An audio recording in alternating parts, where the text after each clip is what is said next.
We go now to David Beasley, the executive director of the UN's World Food Program. He joins us from Lviv, Ukraine. Are you confident you can keep food supply lines open? No, I'm not. I'm not confident at all. In fact, we're reaching millions of people, us and all the partners in the international community here inside Ukraine. But there are places that we can't reach, like in Mariupol and other places where Russian forces have besieged the city and are not allowing us the access we need.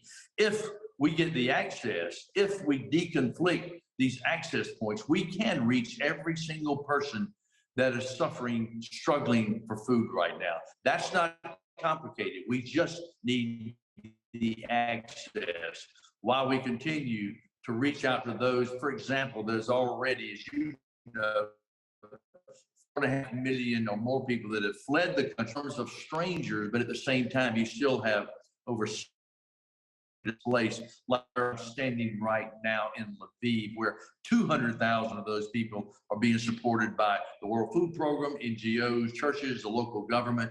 It's quite a remarkable scene to see in all this darkness. There's some light with people giving a lot of love and a lot of kindness. Given the lack of access to Mariupol, do you believe Vladimir Putin is using starvation as a weapon? Well, what I've been seeing already, that we've seen food depots that have been blown away. I've seen places where there's nothing in these warehouses but food. And that's not even in Mariupol. And so there's no question food is being used as a weapon of war in many different ways here. And I don't know the reason or the rationale for it. I know it's heartbreaking, because why in the world would you deny people access to food? Innocent victims of war. And this is what the World Food Program is all about. We want to reach the innocent people. We want to be impartial. We want to be neutral. And we want to reach the people who are in need. Give us that access that we need. We know the majority of Ukraine's own farmland is in the east, where fighting is expected to pick up. We've seen images of Ukrainian farmers wearing bulletproof vests, still going out there, still tending to their fields. Do you have any sense of how the actual food supply from within Ukraine is going to be affected? It's going to be a major factor, Margaret. I mean, there's no doubt about that at all. In fact, as you probably know, Ukraine grows enough food to feed 400 million people around the planet, 400 million people. In fact, we buy 50% of all the grain we buy from Ukraine, which allows us to feed about 125 million people.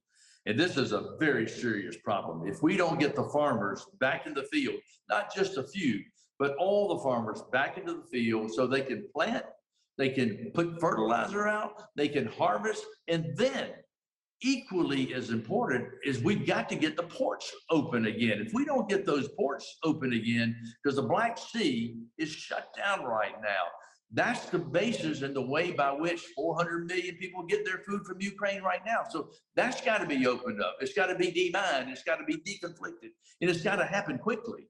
The UN issued a really frightening report this past week saying food prices are up 34% versus a year ago. And that spike is threatening social unrest in countries all around the world. What areas are you most concerned about? What areas is the crisis in Ukraine going to cause violence in? It's going to cause problems all around the world. And for example, we've got now 45 million people in 38 countries that are knocking on famine's door. And you may see a general price increase of food, let's say 38 to 40%. But in some of the very tough places, this could be 100, 200%, like in Syria. And let me just give you, for example, in Yemen, we've already cut rations to 8 million people by 50%. In Chad, Niger, Mali, we're already seeing an incredible number of people talking about migrating from Central America into the United States, from El Salvador, Guatemala, Honduras. Pricing is going up, up, up. And let me tell you what's going to happen if we don't get the food that we need to reach the people in need, whether it's in the Middle East, Northern Africa, or in Central America. You're going to have famine, and you will have destabilization of nations, and then you will have mass migration. And this will cost 1,000 times more than if we can get the food and reach the people before they either die or create political unrest or migrate. I just want to underscore something there. You said you're already cutting back on food rations in certain countries because of the crisis in Ukraine. How do you decide that? How do you decide who eats and who doesn't? No, that's a heck of a problem, as you can imagine. But because of increased fuel costs, increased food costs, and shipping costs, we are already experiencing a $71 million increase in operational costs per month. So when we don't have enough money, well, guess what? We have to choose which children eat, which children don't eat. We try to reach the most vulnerable children, but it's based on money. You know, what breaks your heart is there's $430 trillion worth of wealth around the world today. There's no reason a single child should be dying from hunger, much less going to bed hungry. So we've got the ability to reach these people. We just need the money to do so. But this Ukrainian situation is creating a crisis on pricing. And if we don't address it quickly, you could have an availability problem around the world. It's funding and availability. The United States is the single largest donor. In the past, Russia has provided millions of dollars in funding. Do you expect them to cough up a dime right now? Well, we'll just have to see. I mean, they are a major producer of food. There's no doubt about that. And just like Ukraine is the breadbasket of the world, and now they're in bread lines. You never would have thought we've seen this. But thank goodness the United States has been stepping up in major ways, and it's got to step up more in a way it never has before. And I've been meeting with Democrat and Republican senators, as well as members of the House and the White House. And it seems like in Washington, they seem to be fighting on everything, the D's and the R's. But when it comes to food security, I can proudly say that both ends of Pennsylvania Avenue come together, and it's a remarkable thing to see. And the United States, our friends in the Senate and the House, have been increasing our operational budget, but we're facing a perfect storm right now. We're going to need extra few billion this year. But if we don't get it, you're going to have war, conflict, and destabilization, which is going to cost 1,000 times that. So we're looking to the United States, to other countries like Germany, the EU, the UK. I could go on and on. What Russia may do, who knows? I would imagine this could be pretty tough this year. But anyway, it's going to be a difficult time. Well, there was additional food aid that was cut out of a recent COVID bill on Capitol Hill. For those who say the United States needs to be more fiscally responsible, that it can't continue to pump in more aid money, what would you say to that? How do you persuade some of your fellow Republicans who are skeptical? It's not difficult at all. It's like having leaking water lines in the ceiling and you don't fix them. And you go have to replace the flooring. You're going to have to replace the table, the chairs, the curtains. It's a lot cheaper to go up there and fix the water lines. And that's what we're talking about, because there's no free lunch here at all. If you don't reach the people where they are, it's going to cost you 1,000 times more. And let me just give you an example. And this is typical. We feed 125 million people on any given day, week, or month. And I know from firsthand experience, people don't want to leave home. They don't want to migrate. But if they don't have food, and for example, in Syria, we can feed a Syrian in Syria for 50 cents a day. That same Syrian ends up in Berlin or Brussels, the United States. The humanitarian support package is $70 a day. Let me give you an example just on the United States border. We can support for $1 to $2 a week individually families in Guatemala to give them food security.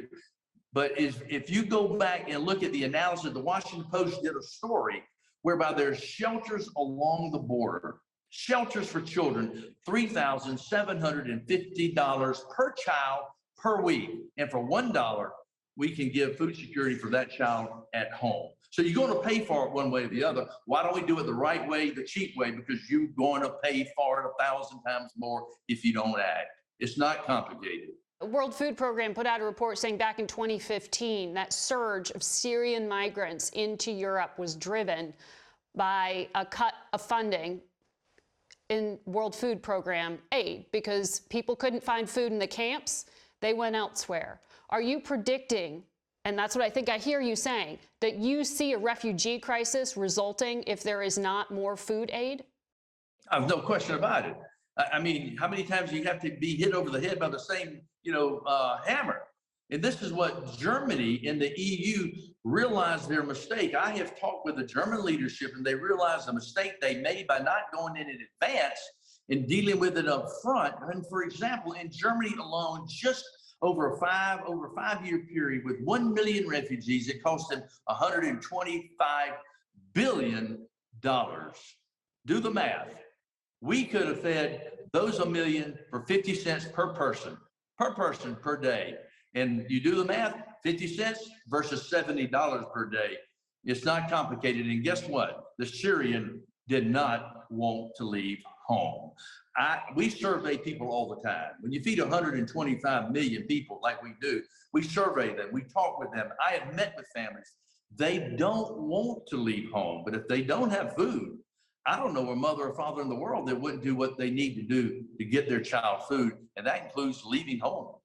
You know, in December, your agency predicted 23 million Afghans were in urgent need of food, including more than 3 million children following the Taliban's rise to power and the U.S. exit. This was already tough. Is the crisis in Ukraine diverting resources away from desperate places like Afghanistan? Margaret, what you're talking about there is a heartbreaker. The last thing we want to do is take food from a hungry child to give to a starving child. I don't care where they are in the world. We thought it was bad enough. We had a perfect storm with conflict, climate shocks, and COVID. Then Ethiopia crisis. Then on top of Yemen and Syria, then Afghanistan hit. And just when we thought it couldn't get any worse, and we were running short of monies, which is why we've been cutting rations to children and families and people around the world. Then you have Ukraine, the breadbasket of the world. So we don't have enough money to reach the children in Afghanistan, Ethiopia, and Ukraine. And now, because we're devastating the breadbasket of the world, there's a possibility that children all over the world, independent of humanitarian aid, are going to not have the availability of food. So it's a serious problem, but the answer is obviously in the war. And number two, give us the support we need. Otherwise, you're going to pay for it in multiple ways. And it's going to be, again, so much more expensive. Before I let you go, I want to ask, what is your message to Americans at home? Is it to cut back on their own consumption? Is it to donate money? I mean, what would you appeal to Americans to do on this holiday? You know, the American people, I've always found when they know there's a need, I have never seen any place on earth that beats the heart of the American people. When they know there's devastation, they respond. So the American people, number one, need to pray, particularly this time period right now, the end of wars and to bring peace among the nations. And number two, yes, if you can go online with us, WFP.org or any other organization, and give some money, call your members of the Senate and the House, say, hey, we need to support these innocent victims of conflict and war. And be more careful about how much food you waste. And let's be more productive and let's be more responsible. But at the same time, you know, the American people, they're incredible people. So we need their help now more than we ever had before. Good luck to you, sir. Thank you for your time. Thank you, Mark.